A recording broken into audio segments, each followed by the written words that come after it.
I love LEGO Elves. If you are looking for curved and arched pieces, Elves is the best bang for your buck. Plus, they had all these blues and greens and purples that we've never seen in any other LEGO set. And I just love the general aesthetic of elven designs in LEGO, in Lord of the Rings, and World of Warcraft. That's my favorite kind of design. But what was most important to me was the characters. LEGO Friends had Andrea and Matthew, but Elves had Azari and Rosalind and Lumia and a bunch of others. Those characters were the same color as me. I think I ended up with 3 Azari bakeries just for that fact alone. And the only Jurassic World set I got was the Pteranodon capture, so I could have someone that looks like me. The LEGO Elf sets are very, very important to me. I did not realize how important representation was until I had it. LEGO minifigures are yellow because yellow is not assigned to a specific race. It can represent anyone. And I grew up in the United States, where white is the default. So yellow is white. This is the minifigure that I used to represent myself when I was growing up. It doesn't look like me, but it was a cool sci-fi version that I could pretend to be. The first minifigures of color I ever got were basketball players, but they still didn't look like me. Even though I can get close with the yellow bricks and that's technically correct, it still didn't feel right to me. I sometimes use LEGO to teach about Muslim history, so these people who are Persian and Turkish are actually using Superman and Jor-El's faces. Anytime I have a chance to represent myself in LEGO, I jump at it. And it's only recently that I can find something that's close enough, or put something together. Side note, I built this guy for Legoland in Orlando. If you can find him in Miniland, let me know. It took a really long time, but LEGO can look like me now, and it can look like you too, if you can get a little creative. I agree with you, and it looks from the other comments that most people don't, so if I can have a moment of your time, I'd like to explain. Imagine you're me. I know it's hard, but I'll try. You go to your school, nobody looks like you. Play in your neighborhood, nobody looks like you. Watch movies and TV shows, nobody looks like you. Read comic books, nobody looks like you. One day, all of that changes. Suddenly, the bad guys in the movies look like you. The bad guys in the TV shows look like you. The bad guys in the comics look like you. The bad guys on the news, in real life, look like you.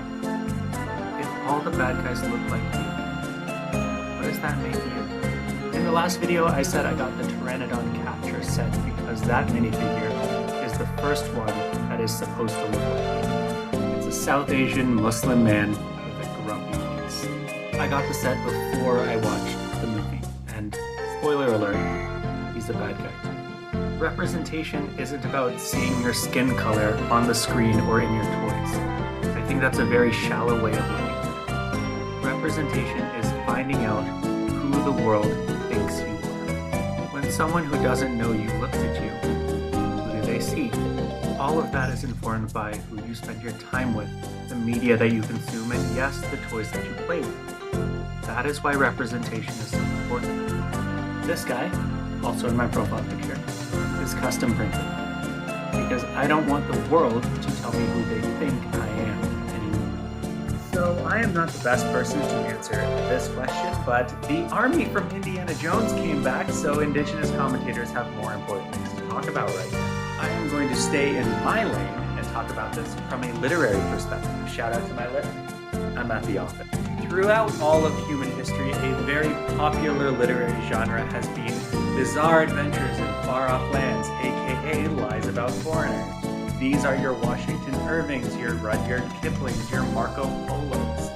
And amongst these, very popular in books and magazines, and then later radio and television and movies, were stories about the New World, or the Orient. So all these LEGO sets that we got in the 80s and 90s with pirates and cowboys and knights and ninjas and samurais are not based on actual history. They're based on these literary tropes that would have been very well known to Europeans in the 20th century. As such, the cowboy LEGO sets that we saw in the 90s don't actually depict Native Americans, they depict the literary character of the savage, or if you're lucky, the noble savage. So the LEGO sets are not problematic on their own, they are based on problematic source material. Since then, there have been indigenous people featured in Lone Ranger and Pirates of the Caribbean sets, but those movies are also based on the same problematic source material. But here's a weird thing about those old LEGO sets. You see, the good guys have simple cartoony LEGO faces, but the bad guys have more detailed faces. So what does that mean for somebody like this? Detailed face? Bad guy? And I can't comment on the accuracy or the respect that went into these designs, but I do like that their faces are now normal LEGO faces. You see, one of the purposes of this Wild West frontier literature is to dehumanize the indigenous people. That way, random Joe Blow at home is okay with the crazy amount of violence inflicted on them. And that's an issue that still persists and is reinforced today. And giving indigenous minifigures weird faces helps to perpetuate that dehumanization. So having normal faces is literally the least we can ask for. Like I said in a previous video, a lot of imaginative play relies on the literature that we read. So we need to be cognizant about how that literature treats people that we don't know. Because if we can play together, then we can play well. LEGO minifigures are officially yellow because nobody in real life has that skin color. And I think it's a good approximation of a human without being so specific to be exclusionary. In that case, yellow is a neutral color until 2003.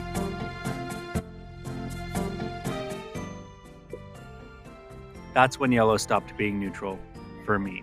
Granted, that is an emotional reaction, and I was 10 when that set came out, and so hopefully that's something I can unlearn over time. But LEGO learned faster than I did, so by the time that set was discontinued in 2005, they had switched completely to flesh-colored minifigures in Star Wars. And since then, LEGO makes flesh-colored people when they're trying to represent flesh-colored people, and yellow people for everyone else. And I think that's a good compromise. Skin color is part of our appearance, so if I want a minifigure that looks like Luke Skywalker, he should be Luke Skywalker colored. So if the flesh-colored minifigures represent real people, the reason we don't have a lot of color in our Star Wars, Harry Potter, and superhero sets is because there's not a lot of color in Star Wars, Harry Potter, and superheroes. LEGO minifigures, City Creator Ninjago Mystery minifigures, are still yellow, and I think that's good. What's more important to me is what I talked about in my Indigenous video. Not only are they the same color, but they are identical. You'll remember that the bad guys from Indiana Jones also used facial structure in order to determine someone's ethnicity. So I think making sure all the minifigures have the same facial structure is a great metaphor for the world that we live in now. Mystery minifigures have cultural signifiers from all around the world, but aside from makeup and clothing, they are all the same. In the same way, the things that make us who we are, our identity, our expressions, our culture, our language, our religion, and politics, are all built on an underlying humanity. You see, out here in the real world, people like to use those indicators to discount each other's humanity. They're not as valuable as a human because they speak a different language, come from a different country, or have a different job, or whatever. But we're still all people. We're still all made out of the same stuff. The things that make us different are on the outside, but the things that make us the same run really deep through all of us. But I wasn't raised like that. A lot of people weren't raised like that. So it's still a process of learning and growing so that we can recognize the minifigures inside of us, build a better world, and all play well together. Philosophically, I think either one of those is fine. Either everyone is neutral or no one is. But practically, the LEGO Star Wars minifigures have never been neutral. This guy is neutral, but Luke isn't. Han has his signature smirk, and even if Lando was yellow, he'd still have that mustache. Because if we're being honest, the race and appearance of these characters in Star Wars doesn't matter, but their appearance in LEGO does. These sets are based on movies, and if they don't look like the movies, no one's gonna buy them. I think companies like LEGO and Hasbro have a responsibility, artistically if not financially, to faithfully represent these characters, including their clothes, their hair, and yes, their skin. And when LEGO makes their own characters, they opt for something a little bit more neutral, and I am okay with that compromise. I'm gonna be honest, I didn't know about Lando and the Cloud City LEGO set until months after it came out, because I was busy playing with this, and there is no way that that guy is not South Asian. Yes, he's yellow, just like the Europeans, but he's brown. Even with the mystery minifigures, we have characters from all over time and space and fiction, and they all fit together. In my opinion, the neutrality works until it doesn't. And in 2003, it stopped working for the licensed sets. And the reason it failed might make a lot of people angry. So I'm going to avoid that for now in an effort to play well. In the last video, I said that generic LEGO people are generic colored and specific LEGO people are specific colored. And now you're asking why? What is this, a nuanced discussion? The LEGO mini dolls are specific people color because they're supposed to be specific people. And no, not actors like in Star Wars. The LEGO Friends sets are geared towards social play. This is expressing yourself personally and interacting with others. So the LEGO Friends mini dolls come preloaded with a personality. They have their wants, their beliefs, and their relationships already laid out if you want to use those. And of course, skin color is part of the identity, so the LEGO Friends mini dolls come with that as well. They are supposed to be fully fleshed out characters. So if the mini dolls are full characters, then the minifigures are just empty shells? When people play with the Friends sets, they are presiding over them and navigating social situations, but with minifigures, you're putting yourself into the figure and doing stuff. Video games are a great example of this. Nintendo says that Link doesn't talk and doesn't have much of a personality because he's supposed to be you. That's why the generic minifigures are generic. They're supposed to be you. Now, themes like Ninjago also use yellow characters because they're not real people. The Ninjago and Teenage Mutant Ninja Turtles and Scooby-Doo and the Hogwarts houses are not characters, they're character archetypes. They are basic distillations of human personality. There's the hero, the smart one, the goofy one, and the one that moves the plot along. And you pick whichever shell fits you and move forward with it. And other LEGO characters like Johnny Thunder and Chase McCain are also literary archetypes. These characters have existed in literature for thousands of years. LEGO themes are of course based on research, and LEGO and other people have found that girls tend to, but not always, focus on social play. They sit above and they navigate these situations, whereas boys tend to, not always, put themselves in as a character and go do stuff.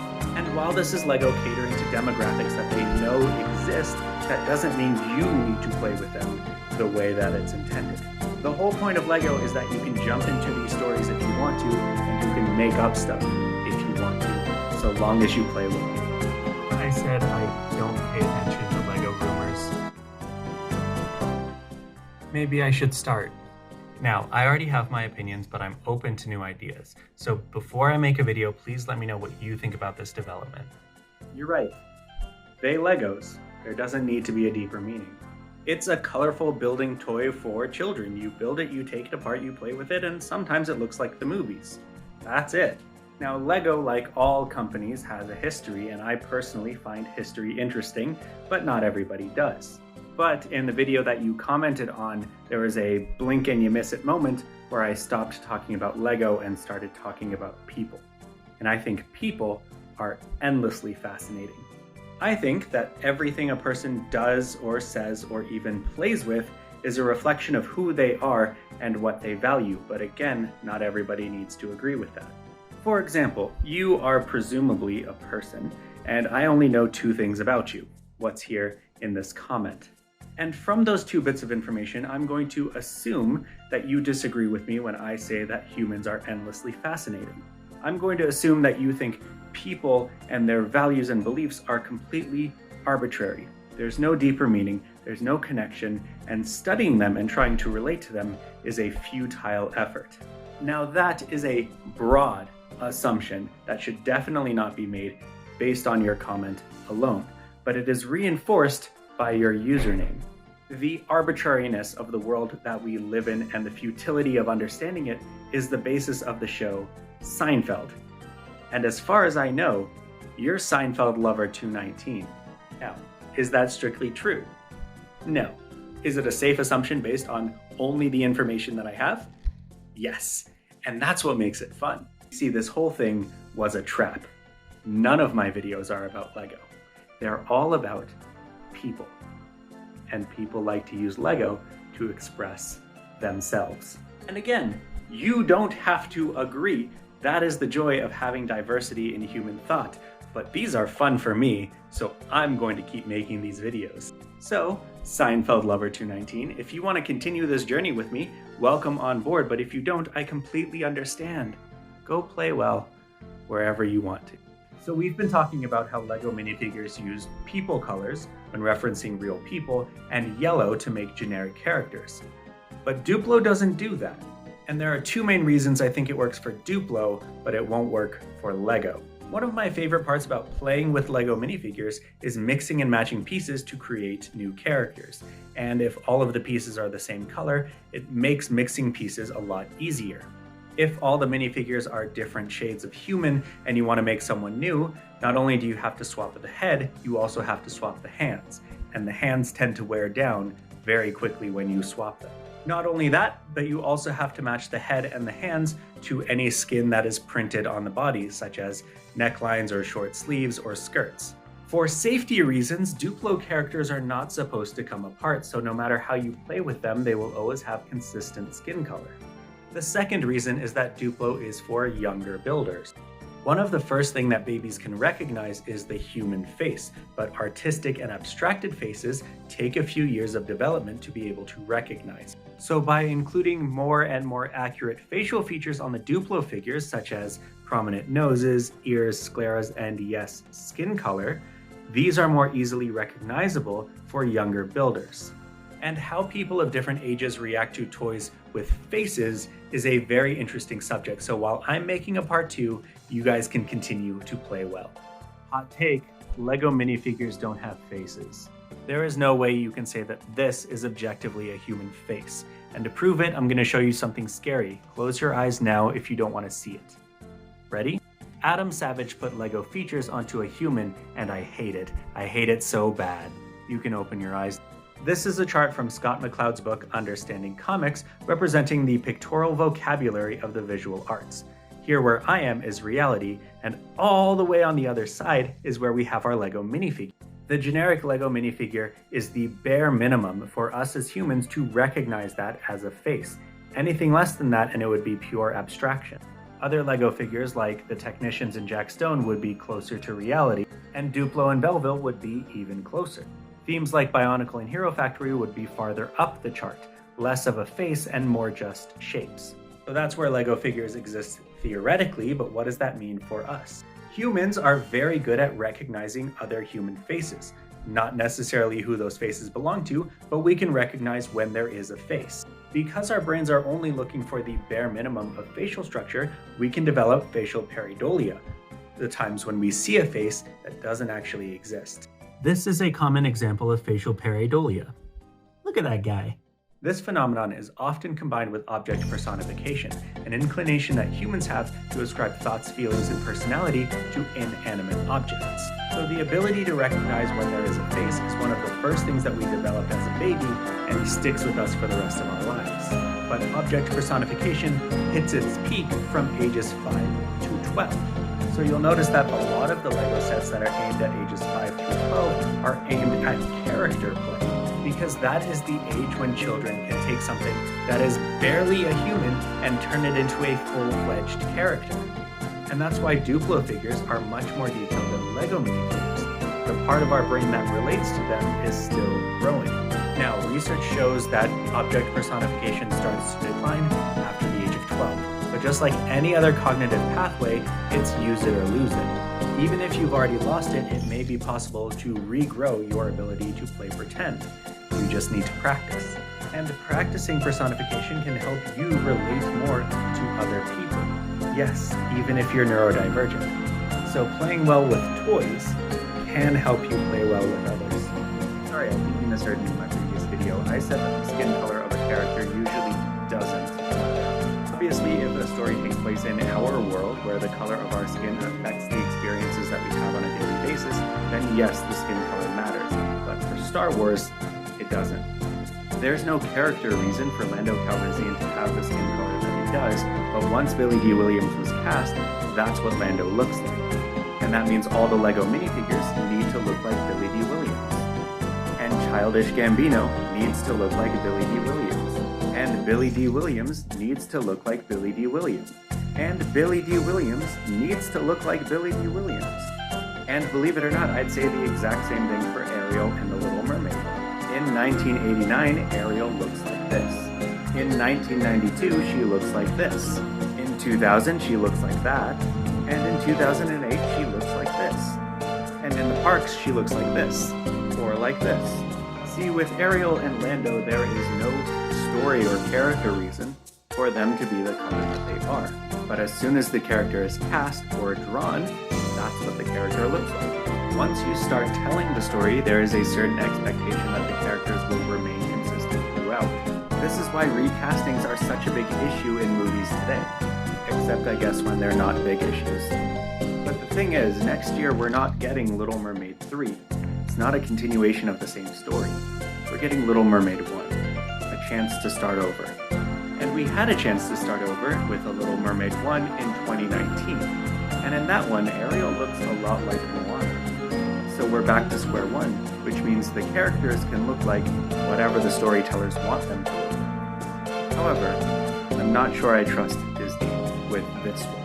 The story of The Little Mermaid is about love transcending boundaries, and one of those boundaries that love faces in our world even today is race. By casting a black Ariel and a white Prince Eric, I am afraid that Disney will try to ham-handle the point. The cool thing about literature is that it allows us to reflect on our own lives and experiences, and it's best when that is subtle. But if Disney is too heavy-handed about putting our notions of race theory into their film, then a lot of people are going to be put off by that and not let the message of the story sink in. And I think now that Disney has cast black and white actors in those roles, they should let the story speak for itself. This is still technically a LEGO video. The Little Mermaid is from Denmark, just like LEGO. Play well, friends. This is one of those cases where the skin color of a character matters, but I'm going to argue that the race doesn't. Many people on this app have already discussed this topic, but if you're new, welcome. Let's talk about colorism. Racism is discrimination against an ethnic group, but colorism is discrimination within that ethnic group based on the literal color of someone's skin, usually favoring lighter colors. And while the specific interpretation of light skin varies from culture to culture, in many places around the world, including Europe, South Asia, East Asia, and yes, Latin America, light skin means pretty. In the Heights recently got in trouble for having a mostly light-skinned cast. Meanwhile, Encanto, which has pretty much the same people, had more diversity of literal skin color and thus had a bigger cultural impact. And I hope I don't need to tell you that skin as white as snow is a simile. Depictions of Snow White, from illustrations to live action to animation, do not have skin as white as snow. That would be terrifying. And since the point of Snow White is that she has light skin and is beautiful, I think any light-skinned actress from any ethnicity would get the point across. It's a problematic point, but the point still gets across. You said in a later comment that you want Snow White to be played by a German actress because Snow White is German, and I have two pieces of bad news for you. One, it's Disney. You're not gonna get that. I wanted Africans in The Lion King, and I had to settle for Americans and 2 Brits. I wanted South Asians in The Jungle Book, and we got 1.5. Ben Kingsley counts as half. And none of the cast of Aladdin is Chinese. Aladdin takes place in China, but you guys already knew that. The other piece of bad news is Snow White isn't German. Yes, the story of Snow White that we know and love is from the Brothers Grimm, but it's one of the fairy tales that they Germanized. The story of Snow White, or number 709 in the Arne Thompson Luther Index of Fairy Tales, has been told over the centuries from Ireland to India. Some people believe that it is a story based on an actual Bavarian or Dutch or Roman princess, and other scholars believe that the Brothers Grimm were influenced by a story from North Africa via Portugal. And of course, there are letters between Jacob and one of his professors talking about this story before he and Wilhelm actually wrote it down in their fairy tale book. The unfortunate truth is that the Brothers Grimm and many of their contemporaries took a lot of folk and fairy tales from the oral tradition and recontextualized them for German nationalism. So somebody asking for a German actress or a German story today means that their campaign worked. Because literature is always political. And now that our politics have changed, our stories can change too. There dwelt in the city of the cities of China a man which was a tailor withal a pauper, and he had one son, Aladdin. So there you have it. The story of Aladdin takes place in China, just like Disney's Aladdin takes place in Arabia. Which is to say it doesn't, but the narrator says it does in the beginning. The story of Aladdin takes place in the author and the reader's idea of China, a place that is foreign, exotic, magical, and sometimes lawless. And the 1992 Disney movie takes place in Edward Said's Fever Dream. And the 2019 movie pulls more from Bollywood than it does anything actually Arab. And many people have accurately pointed out in the comments of this video that China is used euphemistically. China is just a stand-in for generically foreign, like when we say someone is all the way from Timbuktu, or we dip our French fries into Haagen-Dazs ice cream, or we pet our Persian and Siamese cats while trapped in a Chinese finger trap. Using specific names to describe general otherness is part of our language and our literature. Just like the Brothers Grimm took fairy and folk tales from across Europe and changed them to fit their political agenda, the Arabian Nights take stories from North Africa, the Middle East, Persia, Central and South Asia, and change them to fit their political agenda. And it suits the authors of the Arabian Nights to set their story in China while keeping the characters explicitly Arab, just like Ben Jonson and Shakespeare set some of their plays in Italy while talking about English politics. And it's important to note that Aladdin and subsequently Aladdin 3 and also Sinbad Sailor were added to the Arabian Nights after it was already popularized in Europe. There, these depictions of generically foreign people served a colonialist mindset, and the genre of mystical far-off places with mystical far-off people serves as the foundation of high adventure literature, which, if you've been following along at home, is what the historical Lego sets from the 80s, 90s, and early 2000s are actually based on. Now, I love me some folk and fairy tales and high adventure and even Orientalism, but it's important to understand why these genres of literature exist in the first place. They're used to justify hurting people, and there has been a concentrated effort to re-territorialize these works of literature so that instead of Arabia being generically foreign, you can actually express Arab culture. This is an example of re-territorialization at Disney. It was designed by Moroccan architects, commissioned by the Moroccan government, and now they can show an intentional identity instead of what Disney makes up. There are also informational plaques so that you can learn more about the art. It is until the pavilions reopen and Disney adds back to it.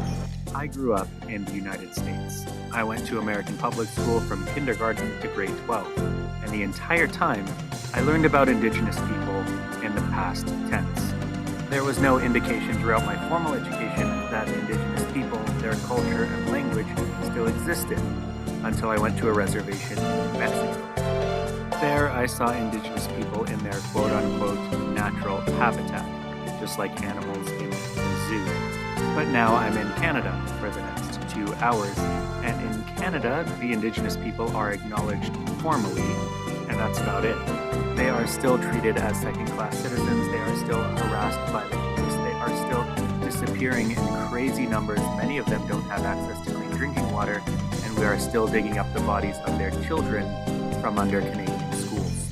The story that Disney tells about Pocahontas is not the story of Amunute, the young girl that saved John Smith from execution. It is one step in a long line of colonialist literature that was used to dehumanize Indigenous people and justify the atrocities that we are still uncovering today. I talked about this in my Indigenous Lego video as well, where early minifigures were following this trend of dehumanizing Indigenous people, and they have since made changes to try and rehabilitate that image in their products. We can't rely on Indigenous people to constantly be telling these stories. So if Disney and Lego elect themselves to be the storytellers, they have a responsibility to do so accurately and respectfully. But credit where credit is due. If your job is to tell stories and make money, admitting when you can't or shouldn't tell a story takes a lot of guts. But to paraphrase Malcolm X, we can't heal until we take out the knife. And we're still waiting on the knife. In an interview with the Smithsonian Magazine, historian Camilla Townsend admits that the story of Amunute is fascinating and beautiful, but it's not a story that the Pamunte people want to tell anymore. In the first draft of this video, I anticipated that I would get a well, actually, comment And my first reaction is, honestly, she is a mermaid. Our science doesn't apply, but you don't care about that, so let's talk just about the science. Ariel is a fairly good swimmer. She is spinning and dancing and jumping out of the water. She even escapes a shark. And in order to be that mobile in the water, you need a way of reducing skin friction and turbulence. 2019 scientists concluded that having a darker skin color also reduces skin friction and turbulence while swimming. So assuming The Little Mermaid takes place in or around Denmark, where the story was written, in relatively colder ocean temperatures, Ariel would have to be darker. But not this kind of darker. This kind of darker. Point number 2, some mermaids have gills. Ariel does not, so we can assume that she is breathing air. In order to make it easier for animals to breathe air, they need a mechanism that brings them up to the surface with as little effort as possible. Manatees and whales have a lot of body fat, which makes them more buoyant and allows them to float up to the surface at rest. But that's not the only option. Otters, for example, have very, very dense fur, which also makes them more buoyant and keeps them on the surface. And of course, there are scientific studies to back that up as well. So if we're looking just at the science and not at the story, Ariel wouldn't look like this at all. She would be darker than most people, larger than most people, and maybe even hairier than most people. But even though you don't care about the story, I do. As our friend Puffy Rainbow Cloud pointed out, Hans Christian Andersen described her skin as clear and as pink as a rose petal. So if we're just looking at the science, this is also an acceptable Ariel.